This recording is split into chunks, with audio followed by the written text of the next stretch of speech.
প্রধানমন্ত্রী তারেক রহমানের সভাপতিত্বে মন্ত্রিসভার প্রথম বৈঠক অনুষ্ঠিত। ত্রয়োদশ জাতীয় সংসদ নির্বাচনের পর নির্বাচিত সংসদ সদস্য ও মন্ত্রিপরিষদের সদস্যদের শপথ গ্রহণের ঠিক একদিন পরই নতুন সরকার আনুষ্ঠানিক কার্যক্রম শুরু করেছে। প্রধানমন্ত্রী তারেক রহমানের সভাপতিত্বে মন্ত্রিসভার প্রথম বৈঠক অনুষ্ঠিত হয়েছে রাজধানী সচিবালয়ে।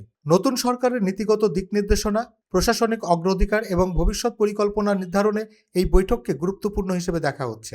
বুধবার বিকেল 3টায় সচিবালয়ের 1 নম্বর ভবনে মন্ত্রিসভার প্রথম বৈঠক শুরু হয়। প্রথম দিনের এই বৈঠকে সরকারের প্রাথমিক নীতি ও প্রশাসনিক কর্মকৌশল নিয়ে আলোচনা হয়েছে বলে সংশ্লিষ্ট সূত্রে জানা গেছে। প্রধানমন্ত্রীর নেতৃত্বে অনুষ্ঠিত এই বৈঠকে নবনিযুক্ত পূর্ণমন্ত্রী ও প্রতিমন্ত্রীরা উপস্থিত ছিলেন।